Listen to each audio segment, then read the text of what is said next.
欢迎收看《新闻大白话》，我是主持人翟轩。马上欢迎一下这个阶段加入我们讨论来宾，公务员是郑春琪，大家好；前大使谢文吉，翟轩好，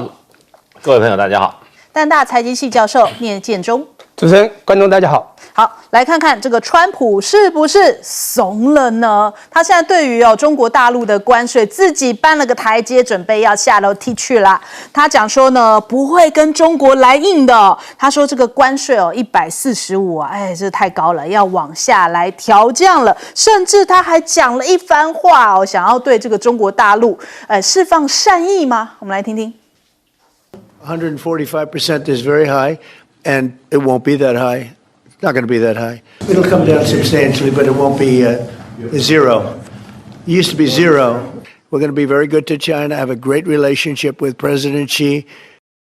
他又再度强调，他跟习近平是好朋友，所以呢，我们表现得非常的友好，关系很好而且还说他不会对北京打强硬牌。那之前那张牌是什么？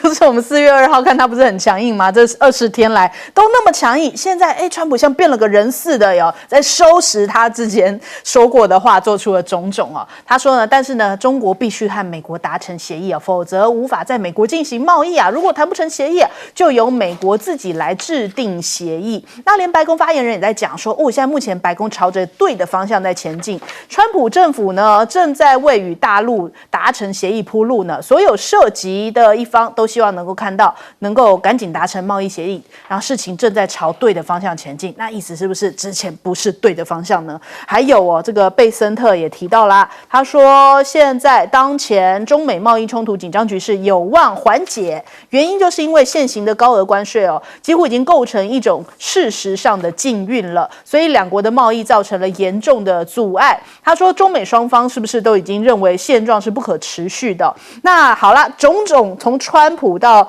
这个发言人到财长都在那边讲说这个是不可行的我们都早就说不可行了呀，我们来宾们都已经说了20几天了，你们现在才发现吗？所以美国媒体就吐槽了，讲说好了，我们看到了什么呢？就是我们美国的原则像餐巾纸这个餐巾一样说折就折，倒是中国一直没有变华尔街日报讲说，面对到川普的强硬手段，美国国内似乎已经没有了骨气川普自己也没能站直，现在对等关税政策就像鸡尾酒那个餐巾一样，说折就折，然后唯一保持硬气的竟然是川普针对的中国才是真正的硬气那另外我们看看川普对于鲍尔也是已经态度转变了因为他前几天不是很呛嘛，说要开除鲍尔嘛，现在改口啦，他说我没有打算要解雇鲍尔我只是希望他在降息的想法上面能够更积极一点，我们认为现在是降息的绝佳时机希望我们的主席能够抢在前头，至少准时开始好像这个用柔性喊话的方式那美股呢也反映出来因为包含了对于这个中国大陆的这个关税觉得太高以及现在没有要开除鲍尔都算是好消息，因此呢美股的3大指数都上涨那华尔街给予正面的回应，另外连这个美元也是应声飙涨回来倒是金价暴跌了68美元这是跌最深的时候。那我们来看一下这个北京大学国发院的名誉校院长林毅夫我们都很熟悉他嘛，他就讲说美股大跌导致全球的金融市场波动，希望美国呢能够汲取这一次的教训美国能够回到以规则为基础的国际贸易框架当中才能够避免这样更多的黑天鹅事件发生。而且他还讲其实对于这个美国这一次的出招中国大陆都已经有很多的应对模拟配套措施是万全的准备在应对这一次的状况那所以他们才能够这样子稳稳的冷眼的看待这个川普自己再把自己的这个模样收拾起来回来求饶那另外我们看看很多的美国企业主特别是中小企业最近这20天特煎熬，日子难熬那我们看到有一个小企业主中小企业主他就讲了，他说呢上周美国对华关税已经升到145%我和儿子一起坐在厨房的地板上的时候，我哭了好几次比一个经常哭啼的小男孩哭的次数还多。过去这段时间对我来说是毁灭性的，相信不止他是如此很多的美国中小企业都不知道该怎么办才好，面对到天价的关税，根本没有办法去拿货，他付不起那个巨额的关税，因为是惩罚到这个美国的中小企业，所以他们就在澄清啊，就说你川普这个关税根本不是惩罚中国人哦，是在惩罚美国人啊。我们来听一下。And we need help. We cannot afford to bring the stuff that we have produced into our port because 145% tariff have been put on our product. The Chinese do not pay these tariffs. I pay this tariff. When I bring a container into a port, I pay a tax that goes to the U.S. government. The Chinese have nothing to do with it. We are not punishing the Chinese. We are punishing Americans by taking away their jobs. 所以这是美国很真实的一个感受哦。那另外呢，连萨克斯啊，这哥伦比亚大学的经济学家萨克斯教授呢，他也是说，这个关税政策，如果是川普是他的学生的话，肯定把他当了。我们来听听。If you take your credit card and you go shopping and you run up a large credit card debt, you're running a trade deficit with all those shops. Now, it would be pretty strange if you then blamed all the shop owners for having sold you all those things. You're ripping me off. You're ripping me off. You're ripping me off. I'm running a trade deficit. That is the level of understanding of the President of the United States. It's our trade deficit. And for that, Donald Trump blames the world. Okay, I fail him for this if he were my student. 好，首先我们来请教一下介老师。川普现在一步一步的软化了，对，最近又对中国大陆放软了嘛，对不对？那其实说穿了，我们已经讲过，他已经准备要双膝落地了嘛，对，他一个膝盖已经跪下来了，现在第二个膝盖要跪下来了。我想他为什么对中国大陆突然从这样子一个强硬的态度变成软化？你记得他在中国大陆决定跟对美国的就是说所以反击美国。你加我税，我也加你税。刚开始的时候，川普那时候还不当一回事，他说我们卖给他的比他们卖给我们的少得多，他卖给我们的比较多，意思就变成说卖得多的就一定要听他的话的意思。可是问题就变，事实上不是他表面的认知这么简单啦，对，因为他这次的关税战，事实上的话，他不晓得他的阵仗有多大，我觉得这是他对这个事情的一种可以说就是一个非常轻率，而且是一个非常怎么讲呢？粗糙的一个决策。他对后果，他都预想的后果都是他自己想的，结果后果都不是这样想的。没有一个国家对他立刻屈服，都对他蛮强硬的。最强硬就是中国大陆。那我想中国大陆基本上就是说，很早就预期到了会有川普如果这样做的话，是中国大陆出手最好的时机。所以是多算胜少算不胜川普是根本不算，所以他这个现在就是一路的往下跪，我觉得他还会更软，只是开始比较软一点。那为什么呢？因为就是说他的这个所谓的相对对等关税一出来的时候他8天他就收回来了。主要是因为债市出了问题，美债从来都是怎么样，都是世界上大家锚定这个经济稳定很重要的一个工具对不对？因为美债的这个稳定性跟它的报酬合理的这个回报率是几十年来不变的，大家对它都有信心，大家有钱做一个比较谨慎审慎的理财的话，我说不是大家，就包括私人主要是这种机构投资还有政府投资人。他们当然是看美债啦，是合理的报酬率，可是呢，极端的稳定可靠。可是出了川普以后，这个信心动摇了，所以让川普就变成就是说，一个债市就让他怎么样，8天他就把他的对等关税给他收回来了。可他对中国大陆还是紧咬不放，还跟中国大陆追到245有点神经了。可是呢，美国的股市跟美元的汇率也不帮川普的忙。这几天都是往下掉，只要他强硬一点，对中国大陆强硬，噼啪的股市这个美元汇市就往下跌。对，他一讲一些好话的时候，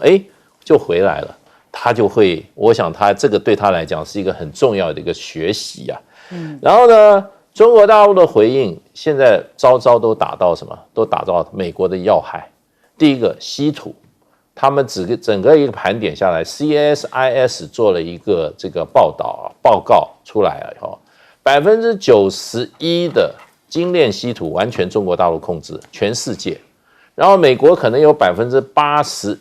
就是说这个80以上的军火工业，还有什么？还有这些高端的这些这个芯片业，他们可能会面临断供。断供以后，他们的制造生产会出问题。第三个，波音中国大陆也下手，3年180架飞机可能泡汤，波音要垮台了。再加上农业上，这个农业州的这些中小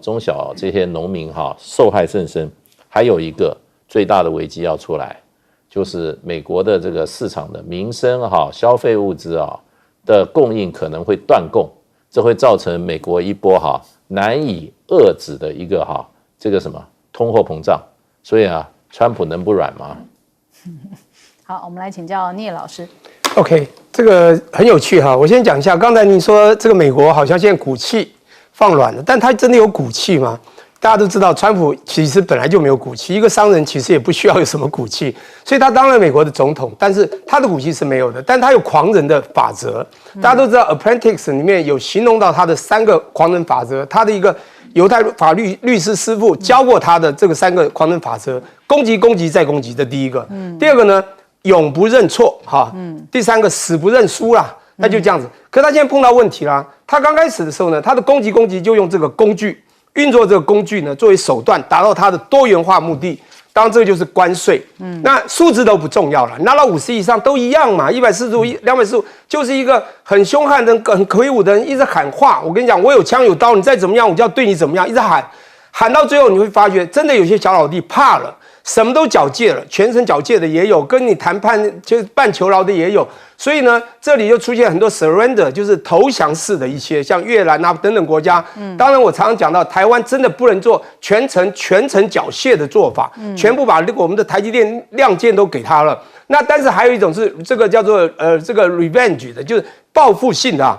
这个不一样哦，这个他就一样就丢出了这个不一样的一些谈判，像加拿大卡尼上来就是这么样的硬。欧盟也这么样的硬，他跟你就是从钢铝一直到汽车，他就跟你对干。那最后呢，用 like for like 就以牙还牙做法的美国中国，中国就讲奉陪到底啊，你多少我就多少，你多少我多少，这不就是 1.0 的翻版吗？当时不是也是开360亿、360亿、140亿、140亿，然后一直拱到1000多亿，那中国发觉它的量体不够，它只有1000多亿的输出这个进美国货，它开始改变其他方式，刚开始忧心惶恐，最后呢，到了2019年 COVID 之前沉着了。准备应战了，刚好 COVID 完了，现在川普2.0上来了，玩旧招嘛，那个贸易战改成叫关税战是一样的东西。可是大家知道，川普这个人他讲的东西喊出来的跟他想要的一样吗？答案当然不一样嘛。他喊那么高的数字，也就是骗小孩的。大家都知道，到底数字大家都已经开始笑了，怎么那么高呢？就有人说，刚丢出1000，啪不就好了吗？还什么145、245？他现在自己说了，太高了，大家都活不下去。他现在内外受敌自己的企业主，然后开始呢反抗他，5大这个企业主起来说他越权，所有的中小企业主，昨天晚上刚好我洛杉矶有一个学弟回来，他现在好惨了，就是因为他过中小企业从大陆进货，他现在100多%的税，他已经开始实行，他没办法生存，马上就shut down，现在全部要改全规章。到这个我跟他吃火锅，他希望向我请益啦，说怎么样去做他的下一波的 business。我觉得这就是非常的影响，这是中小企业，大企业受影响，而且你看官学全部都来了，产官学全部这群举工资。刚刚讲的 Paul Ware 不是一样吗？Paul Ware 跟他角色不同，立场不同嘛，他硬要用他的方式说，我现在搞的景气有点不太好，但是我又想拿到目的，还没拿到，景气就不好，你给我降息，这样息。人家角色不一样，人家要维持整个国家经济发展之下，要影响到人民的通膨等的。他有他的货币政策的一个主要的这个拿捏之手，怎么能说你川普这个角色你要维持一个国家经济之发展没有错，不是要我怎么样就怎么样。所以我现在觉得他现在慌了，所以第二个他就是他不认错，所以他这个永不认错，他认错，他发觉他开始有点错了，这个关系太高，他开始调整政策，当然他绝不认输，他现在用的方法很简单，像尼克森总统以前做法都一样很多厉害总统都是这样的，先讲你是我好朋友。我对你好一点，就像他跟记者先 hug 一下，你这鞋子哪里买的？然后记者就放心了，就会丢下武器，你知道吗？他就对中国对所有他的朋友都说：“你是我好朋友，你这个国家跟我那么好 ，China 就是我很好的这个兄弟。”那习近平就是好朋友啊，就是要人家把武器放下，他自己不会放，所以他非常聪明，他死不认输的。他这样就在用技巧呢去抓他，最后呢会不会赢？我最后要讲一个，川普他狂人法则，他里面有一个我分析到，他就是遇弱则强。遇强则弱，你看这一次啊，我讲 surrender 这些啊都是弱者，50家来了亲他屁股，75家来了，他看到这些弱者，哇，越讲话越嚣张，甚至说你跪着膝盖过来，那这个讲法大家都已经听不下去，他还是这样，因为你太弱，台湾也很，我觉得台湾也不能再弱，所以拿着筹码去跟他谈判的呢就是强者，尤其我刚刚讲以牙还牙的中国讲奉陪到底，他现在怕了，所有都开始软了，就这样来的。好，请教郑老师。我以前在做社会运动的时候，经常带着弱势跟强者对抗。那你看以强对弱，以弱对强是多辛苦。看看这一阵子，很多国家被川普搞得稀里糊涂的，那中国顶下来，那川普好像认怂了。那包括你看对鲍威尔，可是后面以我过去在街头带着抗争的经验，接触更大的危险才开始。你看前面已经这么难搞了，是吧？全世界已经鸡飞狗跳了，但我再讲一遍，后面更难搞，特别是像特朗普这样的人，怎么说呢？那你再来要不要跟他接触？前个阶段好像有第三者稍微接触，他马上说已经开始了，我们已经接触得很好，这个人马上就把你掀出来。第二个那接触，他刚才讲说不会那么高，会降到底多少？重点是现在大家都已经受不了了。全世界上动荡，都很希望说，能不能两边好好谈，要谈出一点结果出来。像李义虎讲那种话，我认为如果太单纯是不好。他说这个要汲取教训，不要再搞黑天鹅，然后要基于规则，大家怎么样怎么样。你可以先表示，请你以后守信用哦，要汲取教训哦。但如果你林立夫是认为说，后面就开始要朝回归原状。大家讲信用，大家讲规则，那你是头壳坏了。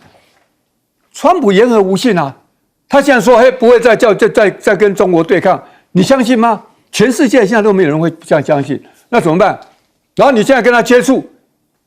然后你讲规矩，谈好的，他忽然间明天翻脸。我为什么说特别困难？因为大家都希望能够解决。比如我当时带着很多劳工，这么辛苦，希望解决。我们提出的是合理的，比如说在中国大陆。可能提出了合理的东西，等到你要谈什么，忽然间他又翻脸了，好啊，他不要脸了，那你这个时候怎么办？你要跟他一样，那就非常非常辛苦。所以我说，下个阶段接不接触是个大学问，接触了怎么弄？那我一句话，他是一个言而无信的人，中国大陆应该是做两手准备，一边当然要跟他谈，可是更重要，两个路扩大内需，另辟蹊径。更大的其他的替代美国的市场，把现在14%多再降，如果你降到7%，而且开创更多的空间，就有更多的筹码，而且随时可以跟川普翻脸，因为他马上随时立即都可以随时翻脸。你碰到这种人，你以为可以跟他讲道理，你一定要有充分的准备。所以我认为后面其实风险非常大，他会利用大家想谈的，想要回归现状。你看他稍微放软，股市就回来了。但是风险最大，他随时翻脸。好，我们先休息一下，广州马上回来。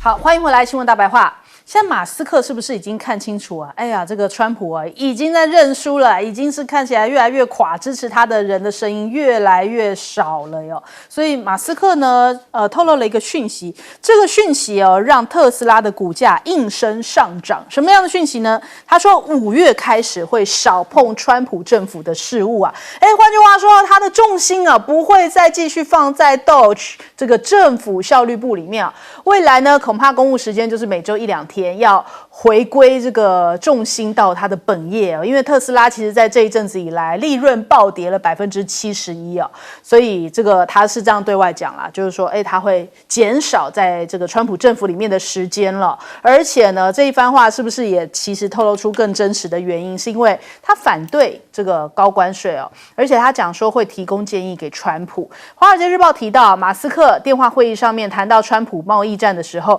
深深叹了口气啊。他说：“我一直主张可预测的关税结构，但是我想强调，关税政策完全取决于美国总统，他是否听取我的建议，取决于他自己啊。”看起来他是对这件事情挺失望的。过去他还戴个帽子啊，就是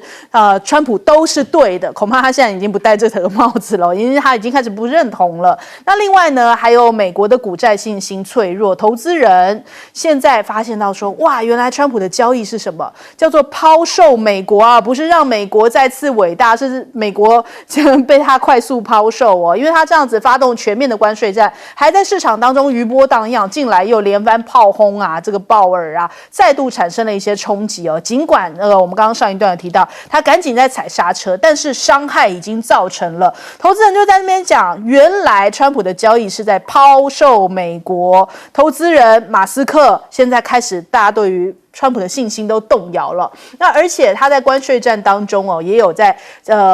AI 晶片的领域呢，想要跟中国大陆一较高下嘛，就是我要限制这个最先进的这些晶片你不能拿，而且连特供版的 H20你也不能拿。但是呢，我们看这个高盛啊，就是还唱多寒武纪哦，你不拿没关系，因为现在目前中国大陆的一些晶片业，比方像这个寒武纪的晶片哦，端出一些很漂亮的成绩单。2028年出货量渴望突破100万片，库存还有合约负债攀比哦，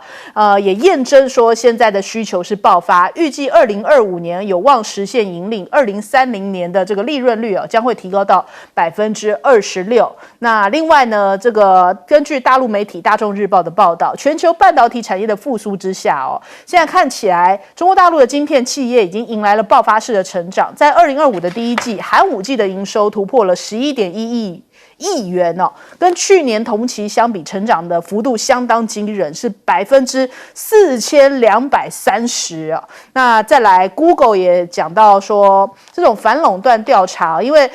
美国联邦法院正在针对Google 的反垄断案就认为说 Google 的 Chrome 这浏览器跟 Android 的操作系统应该要拆分开来。那 Google 就搬出中国大陆来说就说哎呀，我们要是拆分的话，我们怎么跟中国大陆竞争呢？所以他就是用中国大陆强大的竞争力来作为他不要拆分的一个说法。再来看到了欧洲欧洲最近对美国也是挺感冒的，川普想要拉着他们一起来孤立欧洲，欧盟就表态了说，不会不可能我不会跟这个中国大陆脱钩的那他们讲说美欧关税谈判跟中欧关系是无关的，所以他们现在分得很清楚还告诉这个美方，欧盟是不会跟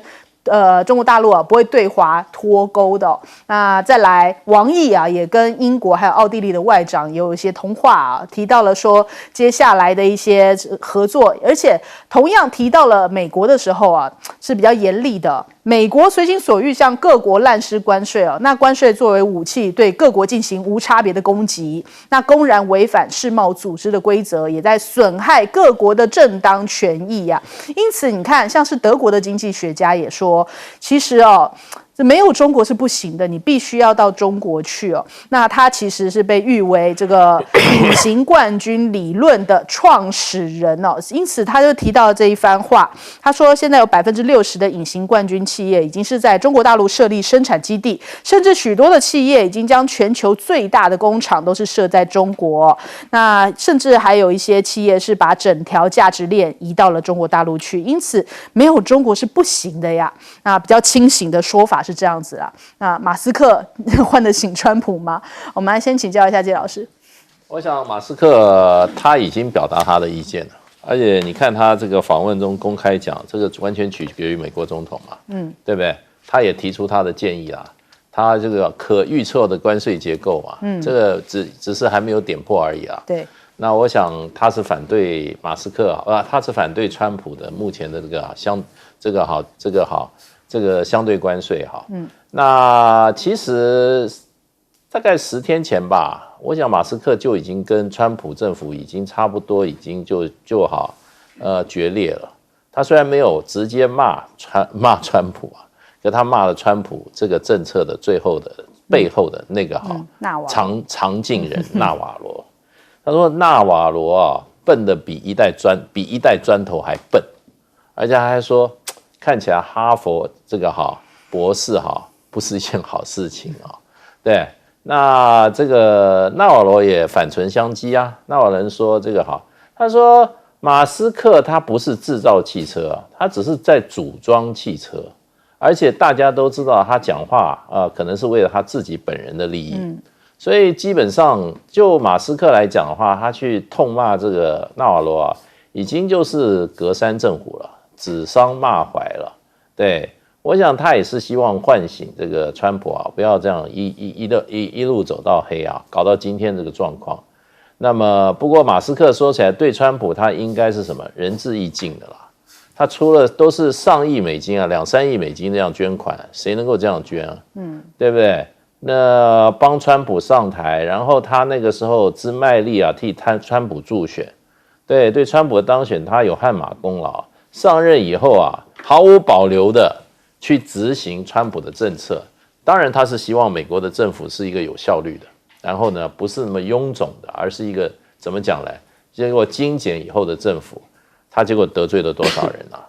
对不对？他那种大刀阔斧的做法，害得他的汽车在美国很多经销商都被人家灌汽油把它烧掉，对不对？然后呢，停在路边的这些那个 Tesla 车子落单的话，那个车主回来发觉车上已经被人家泼了油漆，或者甚至放火烧掉了。让他的谁敢买这样子？谁敢买 Tesla？ 而且欧洲现在一片抵制 Tesla， 因为他们讨厌川普，所以就变成 Tesla 也变成代罪羔羊了。所以他这个第一季的财报已经暴跌71%，这个是一个警讯。如果他放任不管的话，他这个他所有事业的基础啊，他的这个起家店，对不对？他当然还有别的事业，他的起家店就会垮掉了。所以呢，我觉得他是抱憾而去了。不过他临走的时候也给了川普一些忠言啊，希望川普会听他的。不过我跟你讲，川普会听才怪，只有他真正他本人受到教训啊，他才会有所改变的。好，我们来请教聂老师。OK， 我可能从某一个稍微不同的角度来分析一下。其实我的认知啊，这是我的认知，川普和马斯克的感情私下感算不错的。那不是说他们都是有钱人啊，然后都走这个同样走利的方面，但是当然他们可以他们的话语或他们的政治是可以操纵整个金融市场的，这没有错哈。不管是川普或者马斯克，甚至以前讲说他用特斯拉来用这个比特币交易，比特币就是应声大涨，从3万5就会飙到5万，那是在4、5年前的事情。那他说他们又不想用就会跌，他们这人影响市场，但他们两个人的这个前后的呼应呢，其实一直看着配合的蛮好的。实际上，当川普上来的时候，就给了他这个Doge这个所谓的非正式聘用的一个这种顾问来做他的这个效率部门的这个处理，他用他的科技真的把美国瘦身了不少。我在2月20号在纽约，我在我朋友家在纽约，我带了一些学生到美国做这个学海逐梦计划。我看到他在1个月之后，就1月20号到2月20号，他们的一些报道，包括川普所讲的话，他们对那个就是瘦身嘛，Doge真的是非常棒，非常有效。那当然他也非常欣赏这个Musk， 但我觉得现在的问题出在哪里出在阶段性的变化。第一个就是我觉得金融市场非常的反映这个社会现实，非常清楚嘛。我们知道他就讲2句话嘛，就应声大涨。刚刚讲的，不是做2个动作。第一个呢，就是说，我可能在5月准备慢慢离开这个川普的旁边，但他没有离开。我先声明，他是因为Doge的任务差不多了。坦白说，因为他的该做的事情差不多，我觉得要这样解读了。等下我再讲别的。第二个，但这个倒蛮肯定的，就他觉得关税，他其实一直不觉得关税是对的。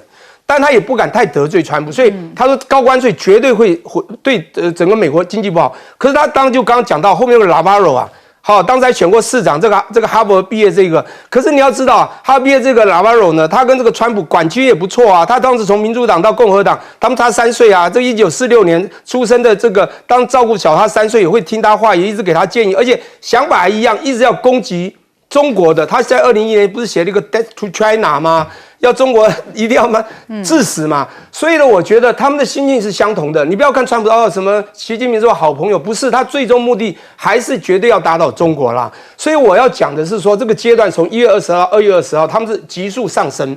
你看到那个明星啊，欢呼啊，欣赏川普的不得了。2月20号，开始到了3月底、4月初，尤其关税开始要丢出来，到4月9号真的扎出来的时候，大家都观望，你到底要怎么打、怎么玩？就没有想到那时候还比较平静哦，还是往上，就一丢出来不得了。川普以为他赢了，他以为他丢那么关键，他把所有人都吓到了。你错了，弱者都吓到了，强者没吓到。强者手边有筹码、有武器，你有刀，我有剑。当然你有枪，我也有一些手榴弹，所以这时候呢就不一样哦。这时候发觉美国人自己受伤了，这时候就往下跌了。我现在讲最后受伤以后，未来是怎么比拟呢？我觉得还是走高科技嘛，军事航太。刚刚有讲到这个晶片，中国的晶片扎这个重资下去，从2014年大基金1期计划，大家去研究一下，2019年大基金2期计划，2023年也就是在拜登那时候。那很多的封锁之后，他就很多的这个华为清单啊，到3期的清单，他也有第3期计划，你就看他扎多少钱。现在当然乘胜追击，在这他一定要在 AI 布局，他早就在 AI 半导体，后来又是5G 嘛，这个 AI 还有这个晶片做了很大的动作。但是我要讲的重点是，我们看到了没有错，寒武纪等等的，或者之前算有什么。或者是华为的手机怎么样的很棒，但是我必须说明，中国的成熟制程世界第一，没话讲。电动车绿能世界第一，没话讲，可是都停留在第二，因为先进制程他们绝对还不是，台积电才唯有可以用最传统的不是 gate all around 的方式，用 FinFET 的方式做到3米以下，良率又高，只有台积电。我必须说明，也就是美国其实抓到这个前景，他们也在布局哦，所以中国其实他们也在布局，中国的。是的，真的是已经控制到世界了。可是我觉得他们一定还是想要处心积虑找第一，这个最高的那个所谓先进制程。中国如果真的抓到这一块，美国就没得玩了。但是我觉得美国到现在还是有筹码。但虽然他表面说，习近平啊是我好朋友，我们中美关系很好，那是假的。他最后一定还是要打击中国。而中国呢，我认为他是有机会的。他浅浅的在做，这条龙会慢慢浮起，天上一只喊话的老鹰呢会被打下来。好，我们请教郑老师。聂老师讲的是对的啊。那时候真的，如果按照过去那个规则，大概中国永远会被人家卡住脖子。可是实在是太精彩了啊！川普开始，然后就一路打。那你如果制裁华为、制裁中国，中国很早就觉悟了，他没有另辟蹊径，所以他虽然没有错，现在当然很多地方还不如，可是至少因为你一制裁，你不卖给中国。刚好把这个市场让出来，市场很重要啊，所以也许美国的100分，那华为这个70分，可是他马上有市场，他就可以改进80分、90分，这个是千载难逢的机会了。另外一个东西不只是这样的，美国现在要制造关税，制造很多壁垒，那你制造很多壁垒，中国到底也是刚刚前面提到说，自己要到别的地方开拓别的市场，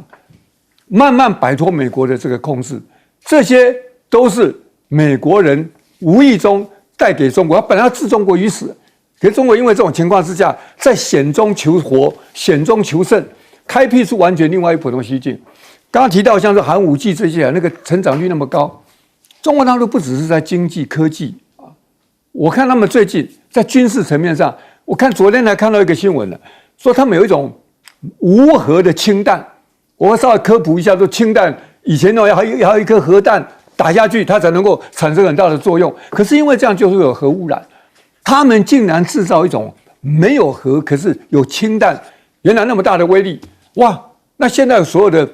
核武器的限制，各种各样，对这他们新发展这个东西就没有作用了。所以他们经常出乎意料之外，另辟蹊径，然后这个弯道超车。他们在各个领域都是这样的。所以我是觉得说，完全一句话，觉悟了。没有幻想，走自己的路，绝对是你打你的，我打我的，要打多久就打多久。好，我们先休息一下，广州忙回来。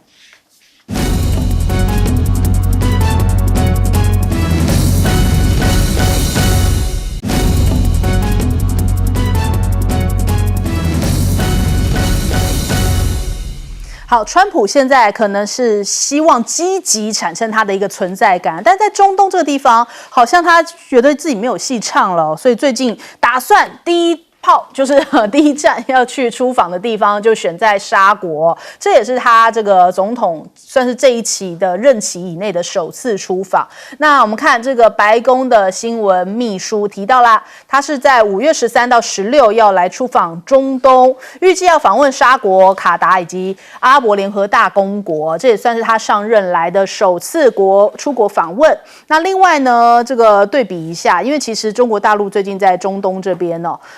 这个沙国的国王港这边还交付了一个4号干船坞已经顺利完成了移交了，也帮助了沙国实现经济结构转型，还有多元化的发展。所以现在中沙的关系也是非常好啊，那也让这个川普相当紧张。那埃及他们也有一个跟中国大陆的一个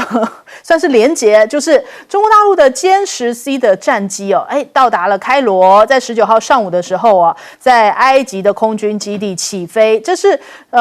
中国跟埃及算是美国盟友埃及首次举行了这样联合的空中演习，叫做文明之鹰2025也就是说现在军事已经帮助北京敲开了中东的大门。不止如此这个中国大陆的一些军机，像是5架运20也出现在这个中东上空，还有1架空警500，所以就开始有绘声绘影的这种猜测美方就说这会不会是来探测这个杜鲁门航母在探测情报呢？那还有伊朗这个美伊本周要进行第3轮的核会谈之前呢，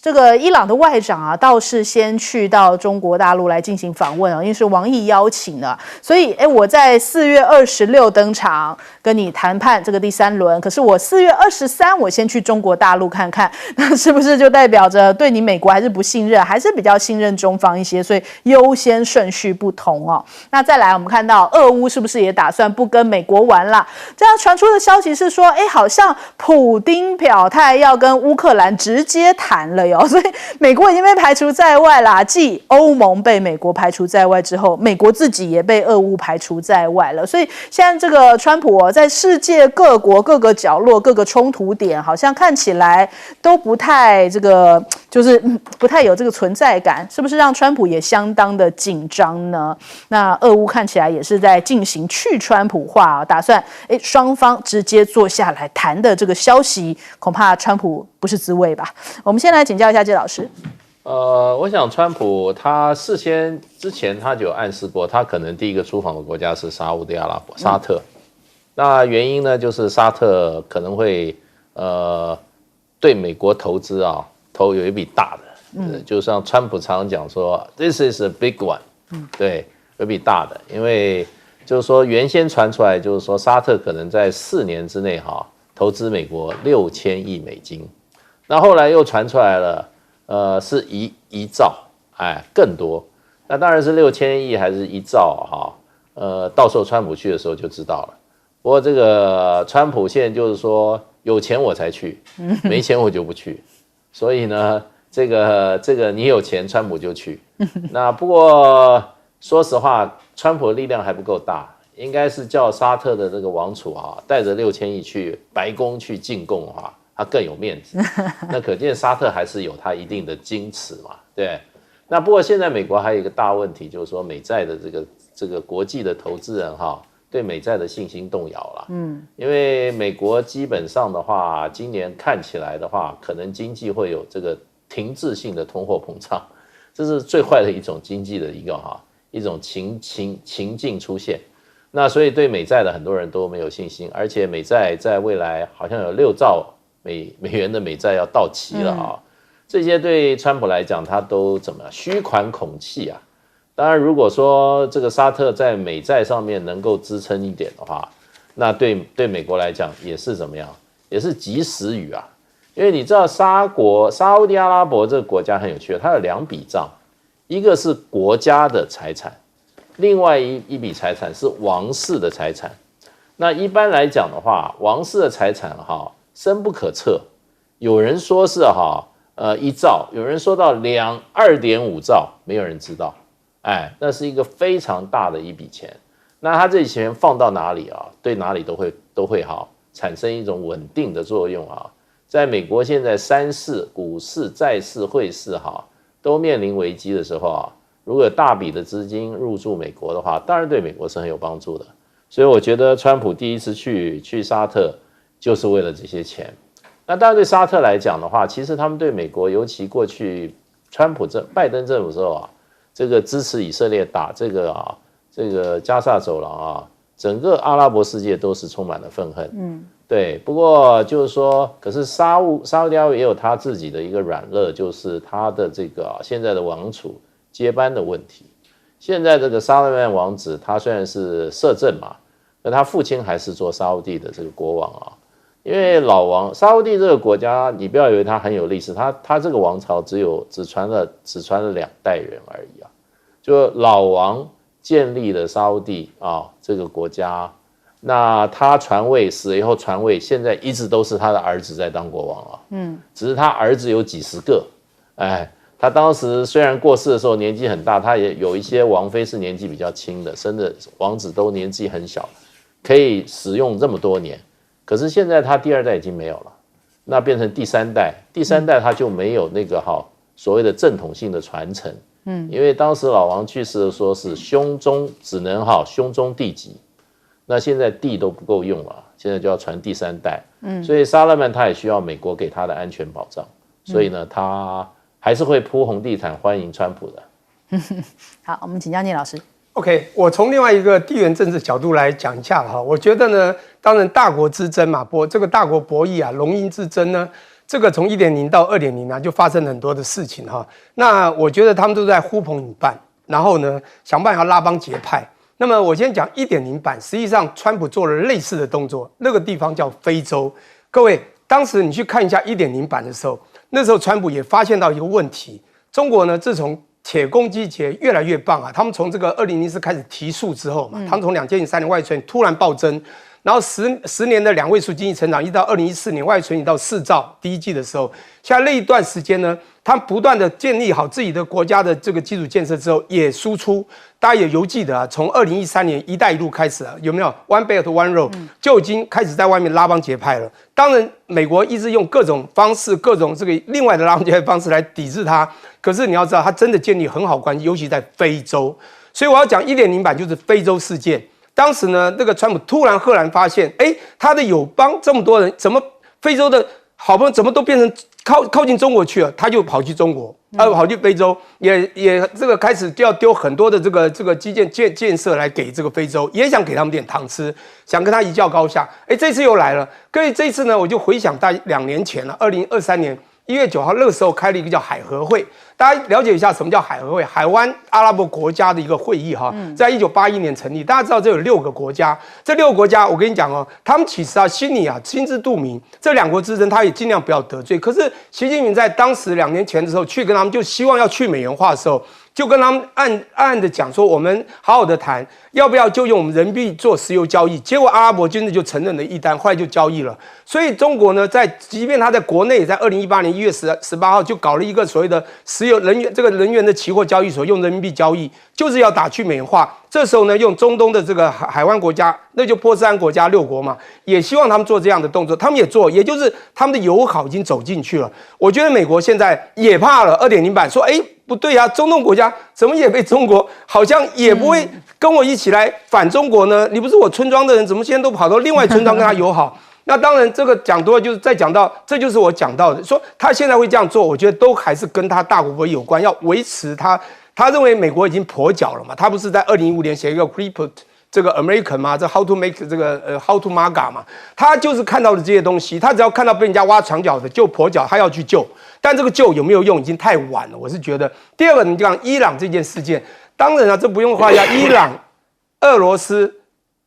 北韩，你现在如果真的中美他们势力一样，他们会靠谁？很清楚嘛。当然，美国在某些东西要跟伊朗谈一些条件谈判，因为伊朗的人啊，我在美国读书的时候，我伊朗同学跟我去了，我住在美国人朋友家，他走的时候，竟然我美国的房东这么讨厌伊朗人，我当时不知道才知道他们其实在心里的真正爱国的美国人，其实对伊朗其实是有那个你知道吗？就那种情仇的。你看每次战争，这次的那个